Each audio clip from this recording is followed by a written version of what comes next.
آپ نے صوبوں کو اختیارات منتقل کیے، اب دو کام کرنے کے ہیں.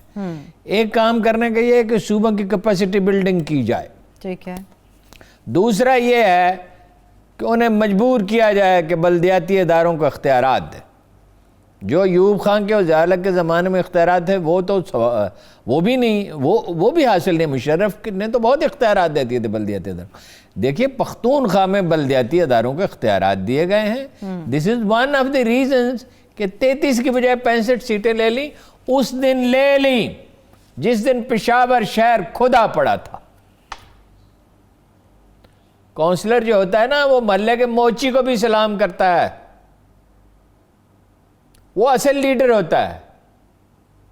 جس کا عام آدمی کے ساتھ رابطہ ہو وہ اصل. وہ جاوید ہاشمی نے کہا عدالت میں مزاحن، رانا نظر الرحمان مرحوم ایک لیڈر تھے، انجمن شہریہ نے لاہور کے صدر بھی رہے کہ یہ کونسلر بھی رہے ہیں.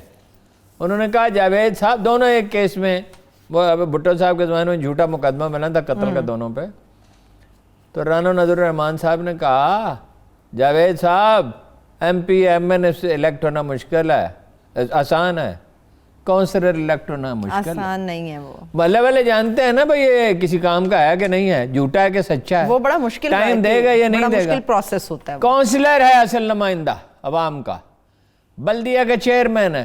یہ ہمارے وہاں جو میاں صاحب تھے، کیا نام تھا ان کا، رحیم یار خان میں یہ فوارہ لگا نا گلبرگ میں جہاں سے آپ انٹر ہوتے ہیں، اس کا نکال کے دیکھیں تو یہ 1-2 کروڑ روپے لگے ہوں گے. انہوں نے یہی فوارہ رحیم یار خان میں 70,000 روپے میں لگوا لیا تھا. وہ بیٹھ گئے آگے، ان کو قائل کیا کہ عوامی خدمت کا کام ہے، آپ جتنے پیسے لگتے ہیں اتنے میں لگا دیں. اور ایسے کئی کام کیے. میاں عبدالخالق صاحب کڑوے آدمی تھے لیکن جیت ہر دفعہ جاتے تھے. لوگوں کو یہ پتا تھا پیسے نہیں کھانے کے، جتنا پیسہ بجٹ میں ہوگا وہ ٹھیکیدار اگر چوں چراں کرتا تھا وہ کسی لڑکے کو بلاتے تھے کہ 2-4 مستری رکھ، یہ گلی سڑک بنا دے، تو پیسے رہ گئے، پیسے تو شروع کر دے، میں تجھے پیسے دیتا ہوں، ٹھیکیدار کی ضرورت 10,000 روپے خرچ کر. وہ ہمارے ہمیشہ شہر میں سیلاب آتا تھا، شہر میں سیلاب آتا تھا ہر 10-15 سال کے بعد، یہ خطرہ رہتا تھا سیلاب کا. رحیم یار خان میں وہ کرسی ڈال کے بیٹھ گئے، مستریوں کو بلا لیا، شہر نہر پکی کر دی. دیکھیے بلدیہ کا آدمی اگر آنیسٹ ہو، کمزور لوگ بھی آتے ہیں، شروع میں بہت پرابلم آتے ہیں، لیکن بلدیاتی نظام جو ہے وہ اس کے ذریعے ڈیلیور کیا جا سکتا ہے، اور چھوٹے صوبوں کے ذریعے. اب چونکہ ہمارے لیڈر بلیک میلر ہیں بیسیکلی، بہت سارے، ان میں سارے تو نہیں، بیسیکلی بلیک میلر ہیں، اس لیے نہ یہ چھوٹے صوبے بننے دیں گے، نہ بلدیاتی اختیارات دیں گے. عمران خان نے دیے بلدیاتی اختیارات. دیکھیں جو اس کی غلطیاں عمران خان کی وہ اس کی غلطی ہیں، لیکن جو اچھے کام اس نے کیے ہیں بلدیاتی اختیارات. اب سارے لوگ چیخ رہے تھے عمران خان کو کچھ نہیں ملے گا. کچھ لوگ تو اختلاف کرنے کے عادی ہوتے ہیں نا میری طرح، کچھ لوگ جو ہیں وہ بغض و عناد پالتے ہیں، وہ اس کو کچھ نہیں ملے گا. میں جس ٹی وی چینل میں تھا اس کا کارسپونڈنٹ کہہ رہا تھا اس کا نام ہی نہیں ہے. جس کو میں نے ابھی اکرم صاحب سے پوچھا، وہ بھی اس پینل میں تھے، انہوں نے کہا میں نے تو اس کے سوا کسی کا نام ہی نہیں سنا، میں تو پورا صبح گھوم کے آ رہا ہوں. دیکھیے نا اس نے جو اچھے کام کیے، کوئی ہسپتال بہتر بنائے، کچھ پولیس بہتر بنائی، بلدیاتی نظام بنایا، ٹھیک ہے، مگر پنجاب میں نہیں بنایا، کچھ نہیں کیا. پنجاب میں نہ پولیس اصلاحات، پٹوار اصلاحات بہت ہیں پنجاب میں، نہ پٹوار اصلاح. یہ کوئی اور عمران خان ہے، یہ وہ عمران خان نہیں جو کے پی کے میں ہوا کرتے تھے. وہ کوئی اور تھا، یہ کوئی اور ہے. شکل و صورت وہی ہے، آواز وہی ہے، کوئی ذہن میں تبدیلی ہے. تب وہ صوبے کے تھے یا وہ مجبور ہے. ویسے آپ کو یہ پتا ہے کہ صوبے کا جو وزیر اعلیٰ ہے وہ وزیر اعلیٰ تو نہیں تھا، مگر وزیر اعلیٰ بہرحال اقتدار تو ان کا تھا. اس کے اختیارات زیادہ ہوتے ہیں، اس پہ کوئی چیک نہیں ہوتا. 18ویں ترمیم میں اگر کوئی تبدیلی ہونی چاہیے تو صوبے کے وزیر اعلیٰ پہ کوئی چیک ہونا چاہیے. وزیر اعظم پہ ایک تو سر پہ اسٹیبلشمنٹ بیٹھی ہوئی ہے، ایک اس بلدیہ کو جواب دہ ہے، ایک سارا فوکس میڈیا کا اس پہ رہتا ہے. وزرائے اعلیٰ پہ اتنا چیک نہیں ہے. لیکن 18ویں ترمیم کے اوپر اب کوئی بات بن پائے گی؟ میں ایک وزیر اعلیٰ کے بارے میں جانتا ہوں، اب اینکروں سے ڈر بھی بڑا لگتا ہے، جو 500 روپے بھی نہیں چھوڑتا. آپ وزیر اعلیٰ صاحب کی بات کر رہے ہیں؟ ایک وزیر اعلیٰ صاحب، ایک وزیر اعلیٰ، 4 وزیر اعلیٰ نہیں 6 وزیر اعلیٰ ہیں ویسے. آزاد کشمیر والے کو تو وزیر اعظم کہا جاتا ہے. ویسے یہ 500 روپیہ بھی نہیں چھوڑتے. تنخواہ کم ہوتی ہے ہارون صاحب، تنخواہ کم ہوتی ہے. اب آپ ہر ایک کے اوپر نہ تنقید کیا کریں. اچھا وہ آپ بتا دیں کس کس پہ کیا کروں کس کس پہ نہ کیا کروں. وہ آپ اپنا کام بہتر جانتے ہیں لیکن چھوڑ دیا کریں کوئی بات. یہاں پہ پارلیمنٹیرینز اپنے 5-5 ہزار نہیں چھوڑتے ہیں ہارون صاحب. جعلی حاضریاں لگتی ہیں یہاں پہ، پارلیمنٹ میں جاتے نہیں ہیں، پیسے وصول کرتے ہیں یہ لوگ. تو کوئی سسٹم ہونا چاہیے چیک اینڈ بیلنس کا یا نہیں ہونا چلے چاہیے؟ مجھے بتائیں 18ویں ترمیم پہ اب کیا ہوگا؟ کچھ بات بن پائے گی یا آپ کو لگتا ہے سید غنی صاحب صحیح کہہ رہے ہیں کہ کرونا کے بعد اس معاملے کو چھیڑنا چاہیے؟ سوائے اس کے کہ اسٹیبلشمنٹ ڈٹرمنڈ ہو، اسی طرح ڈٹرمنڈ ہو جس طرح اسٹیبلشمنٹ ایکسٹینشن کے معاملے میں تھی. نہیں ہو سکتی زیادہ کوئی بڑی ترمیم. ویسے یہ پارلیمانی نظام بڑا گندا ہے، صدارتی نظام ہونا چاہیے. اس میں خرابیاں بہت زیادہ ہوتی ہیں. لیکن سیاست کے حقائق کیا ہیں؟ سیاست کے حقائق یہ ہیں کہ اس طرح کے کام صوبوں کے اتفاق رائے سے ہو سکتے ہیں. 18ویں ترمیم میں تبدیلی جبرن نہیں کرنی چاہیے، طاقت سے نہیں کرنی چاہیے.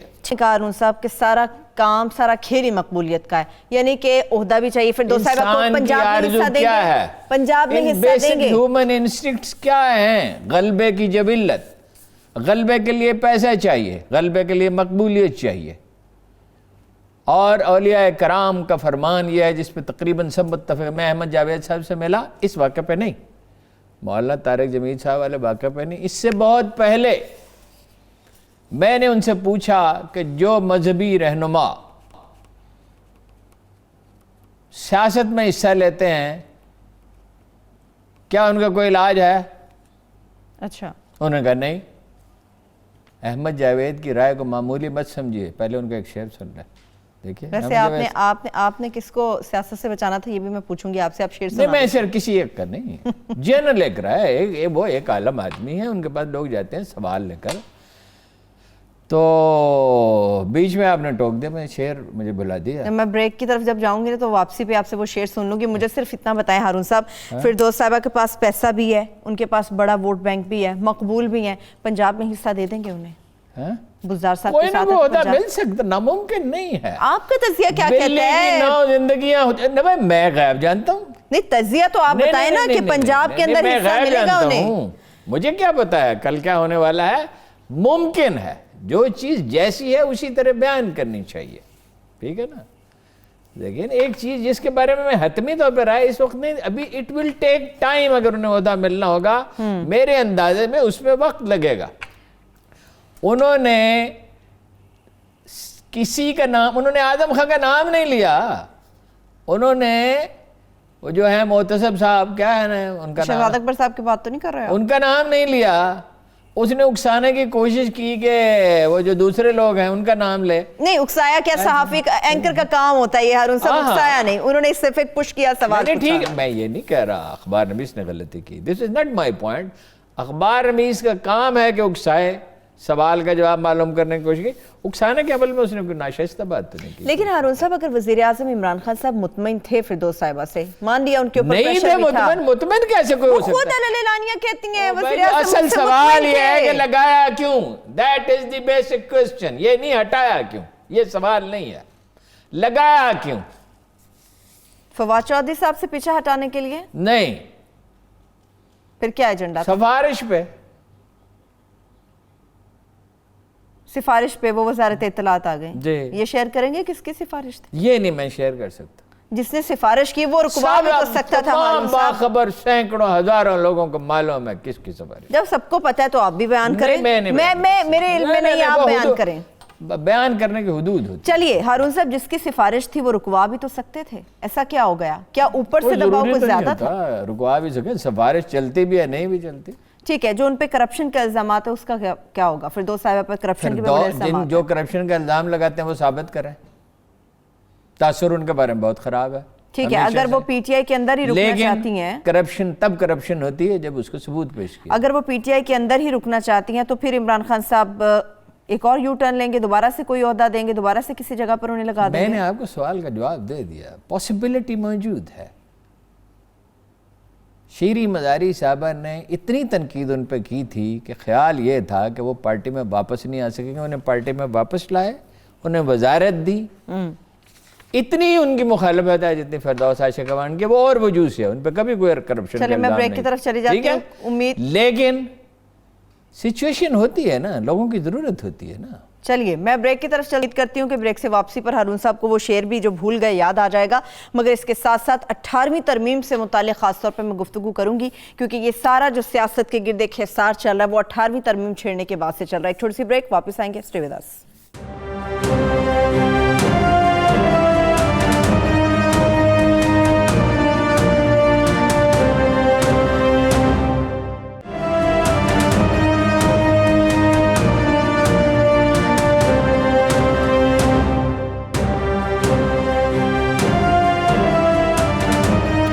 بریک کے بعد ایک بار پھر سے پروگرام میں ہم آپ کو خوش آمدید کہیں گے. ہارون صاحب آپ کو شعر یاد آیا؟ مجھے شعر یاد ہے، وہ آپ نے اصل بات بلا دی ہیں جی. اینکر بھی عجیب لوگ ہیں، مطلب یہ ہے کہ کبھی کبھی اکسانے کے عمل میں اس جگہ پہ ٹوکتے ہیں جہاں نہیں ٹوکنا چاہیے. اچھا دیکھیے، میں نے ان کا شعر یہ ہے کہ کاروبار زندگی سے جی چراتے ہیں سبھی، کاروبار زندگی سے جی چراتے ہیں سبھی، جیسے درویشی سے تم، جیسے جہاں بانی سے کیا ہم. بات ہے، کیا بات ہے. جیسے درویشی سے تم، جیسے مطلب درویشی ہمارے لیے تو نیچرل ہے. ایک عجیب بات آپ کو بتاؤں، جتنے شاعر، بڑے شاعر کے امکانات تھے، یعنی احمد جاوید میں ایک اگر فیض احمد فیض نہیں تو احمد فراز جتنی مقبولیت کے تو امکانات تھے موجود. جتنے شاعر جو صوفی ہو جاتے ہیں، شعر ان کے لیے بالکل غیر اہم ہو جاتا ہے. داتا گنج بخش کا دیوان کوئی آدمی لے گیا اور اپنے نام سے چھپوا دیا، انہوں نے اس کا نام لکھنا پسند نہیں کیا، وہ ریکور کر، وہ داتا گنج بخش تھے. بادشاہ وقت ان کی خدمت میں حاضر ہوتا تھا، اس کی مجال کیا تھی، اور کہا دفع کر. ٹھیک ہے، انہوں نے کہا چھوڑو. محمود غزنوی ان کی خدمت میں حاضر ہوتا تھا، محل میں تھوڑی جاتے تھے. درویش محل میں تھوڑی جاتے ہیں، طارق جمیل صاحب جاتے ہیں محل میں. ٹھیک ہے. اچھا وہ اپنا جو ہے پروفیسر احمد رفیق اختر نے جب شاعری کی تو دو انہیں ایسے خراج تحسین پیش کیے گئے when he was a young man کہ جس کی مثال ہی نہیں ملتی. ایک تو سب سے بڑے انگریزی اخبار میں سول اینڈ ملٹری گزٹ نے لکھا A star is born. ٹھیک ہے. اور فیض احمد فیض نے کہا کہ پیراڈائز لاسٹ کا میں نے بھی ترجمہ تھوڑا سا کیا ہے، مگر اس نوجوان نے مجھ سے بہتر کیا.